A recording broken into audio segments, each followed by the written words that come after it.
What is going on, everybody? My name is Japes, and welcome to episode number 74 of my Path to Power. First off, if you guys enjoy this video, leave a like or a comment or some feedback in general. I'm always trying to get better at what I am doing here on this YouTube thing and trying to have some fun with it. But I started off today. I woke up and I went ahead and I said, okay, I still have this 4-3-3 squad. I did all right with them yesterday, didn't allow a shot on goal, felt pretty darn confident about it, and I came up against a match against a pretty normal looking 4-3-1-2 BPL side, and I thought, hey, everything should be a-okay here.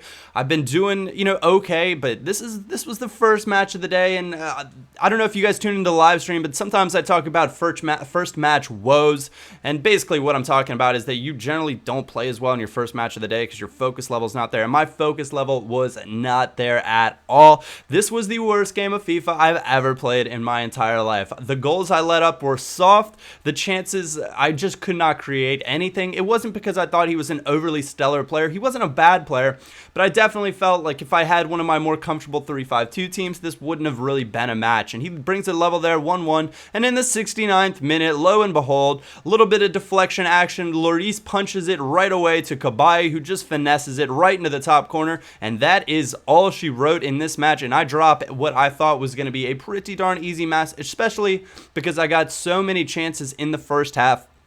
Drop it 2-1. Very, very frustrating stuff, but and as many of you guys know, I have a tendency to rage sell teams, and if you guys don't know what rage selling is essentially where you lose a game and then rage sell the entire team, putting them up for 150 coin start prices. Do not even care what they go up for. Essentially, I didn't list them for 150 because it just had them for whatever I bought them for. So I listed them for whatever I bought them for. Hope they'll sell. I don't care if I lose money on this team. I do not want to see them in my club anymore. 4-3-3 formation. Obviously, there would have been growing pains, but for me right now, it is out the door and out the window. But I tried to get into a match with this Korean team into the Bronze Cup, and I couldn't do it.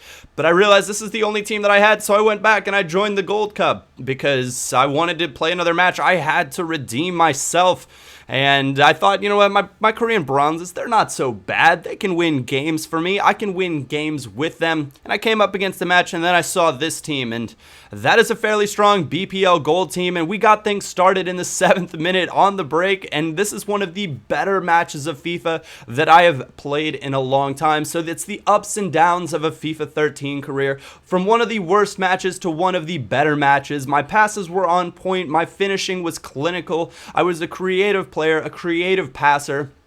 And when I talk about creative, it's really just being unpredictable on FIFA. It's not taking what will be the obvious pass, and that's one of my issues, I think, with the 4-3-3 formation, is that there are obvious passes that you seemingly have to take in that formation, and it makes the player somewhat predictable, and I do not like that. Near post OP, we've said that a billion times. I picked the ball off of his center back, Ryu Chang-hyun, finishes it nicely on the near post, giving us that 2-0 lead in the 14th minute. He was on his heels. He was flustered. He did not know what to think, and that is exactly what we were hoping for in this situation. And we managed to steal it back again in the 36th minute, and we are on the break. But for whatever reason, my passing was just on point in this match, and I think it's because I got my focus level back up. I got another cup of coffee, got a little caffeine in me, started really paying attention to the passes, to where I wanted to go, what would be predictable, what would be unpredictable.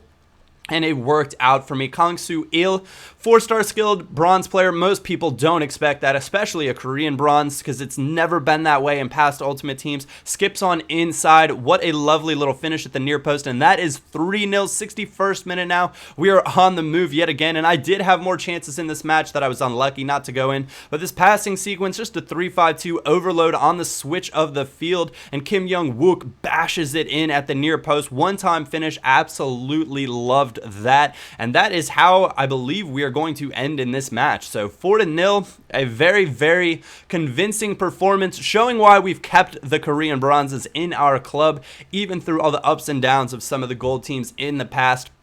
wonderful. Sometimes it's just wonderful, and FIFA can be very rewarding in this sense because you go from such a low to feeling like such a high, crushing a very strong BPL Gold team and a very expensive team at that, with the likes of Aguero, Balotelli, Hazard, and David Luiz at the back. Though David Luiz isn't expensive, but you guys get the point. Anyways, if you did enjoy this episode, a like or thumbs up is always greatly appreciated. They really do help me out. Please remember to leave some feedback. Other than that, my name is Japes, and I will catch you all next time.